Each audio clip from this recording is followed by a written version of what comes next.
We had done till the sixth fundamental duty. इसमें हमने ये सारी फंडामेंटल ड्यूटीज़ करी थी, और फंडामेंटल ड्यूटीज़ बहुत इंपॉर्टेंट है क्योंकि हम अपने फंडामेंटल राइट्स को जब वैल्यू करते हैं तब हमें अपनी फंडामेंटल ड्यूटीज़ को भी निभाना चाहिए। Now we will start with the seventh fundamental duty. We must preserve our natural environment such as forests, rivers, lakes and wildlife from destruction and degradation. अब जो हमारा नेचुरल इन्वायरमेंट है उसको हमें प्रिजर्व करना चाहिए, उसको हमें डिग्रेड या पल्यूट या डिस्ट्रक्शन ये सब नहीं पहुंचाना चाहिए। हमें अपने फॉरेस्ट को बचाना है, रिवर्स को बचाना है, लेक्स को बचाना है और वाइल्ड लाइफ को बचाना है, क्योंकि ये हमारे ये नेचुरल जो इन्वायरमेंट है वो हमारा बहुत ख़तरे में है, तो हमें उसको बचाना चाहिए as citizens from destruction and degradation, इन दोनों चीज़ों से तो specially. So we must preserve our natural environment such as forest, rivers, lakes and wildlife from destruction and degradation. We must develop scientific attitude. This means that we should discard superstitious beliefs. Superstitious beliefs मतलब जो आप किसी चीज़ पे जब कोई लोग अंधा विश्वास करते हैं या जो सुपरस्टिशंस होते हैं, कई सुपरस्टिशंस होते हैं जिनका कोई साइंटिफिक बैकग्राउंड नहीं होता है, तो हमें उन चीज़ों पर बिलीव नहीं रखना चाहिए। हमें इन चीज़ों पे हमें एक साइंटिफिक एटीट्यूड लाना चाहिए, मतलब जो चीज़ें प्रूव हो चुकी हैं साइंटिफिकली हमें सिर्फ उन्हीं पर ही भरोसा करना चाहिए। We must not follow harmful social practices such as dowry, alcoholism, drug addiction and gambling.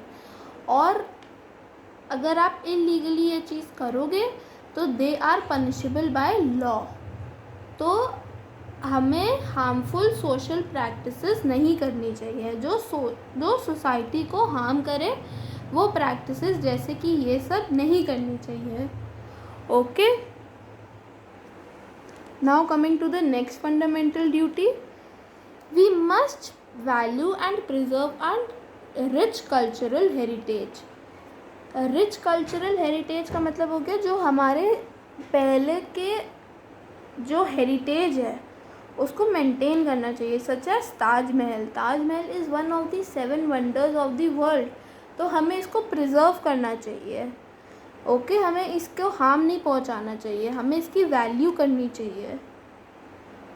So we must value and preserve our rich natural cultural heritage, क्योंकि ये एक कल्चरल हेरिटेज का हिस्सा है।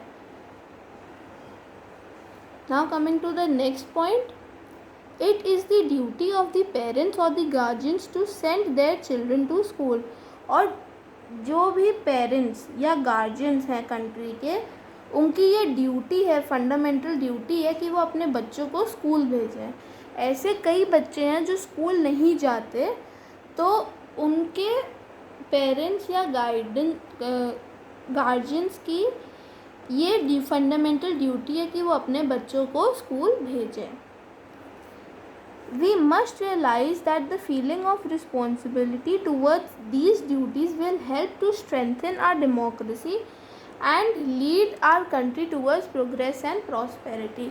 अब हमें ये चीज़ रियलाइज़ करनी चाहिए कि जो रिस्पॉन्सिबिलिटी है हमें अपनी ड्यूटीज़ को सही से निभाना चाहिए। ये हमारी रिस्पॉन्सिबिलिटी है कि हम अपनी फंडामेंटल ड्यूटीज़ को निभाएं अच्छे तरीके से और अपनी कंट्री को मजबूत बनाएं, अपनी कंट्री की डेमोक्रेसी को मजबूत बनाएं और अपनी कंट्री को लेके जाएं और आगे बढ़ाएं, वर्ल्ड के नंबर 1 कंट्री बनाएं और अब आगे लेके जाएं टूवर्ड्स प्रॉस्पेरिटी, मतलब towards a time when there are no such evil practices, towards prosperity, जहाँ उसकी इकोनॉमिकली ग्रोथ हो हमारी कंट्री की।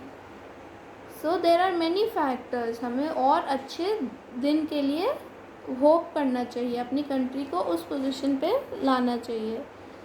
सो we have done all the fundamental duties. Now I would like all of you to do this true and false. Okay, true and false, and MCQs because these are very important. Okay, so आप सारे tick the following करेंगे और true और false करेंगे. Okay, and I will give some of the short answer type questions, but इसका ये मतलब नहीं कि आप ये दोनों एक्सरसाइजेज ना करें, बिकॉज आपका चैप्टर एंड हो गया है और ये पूरे चैप्टर से क्वेश्चंस होते हैं बेसिकली. ओके.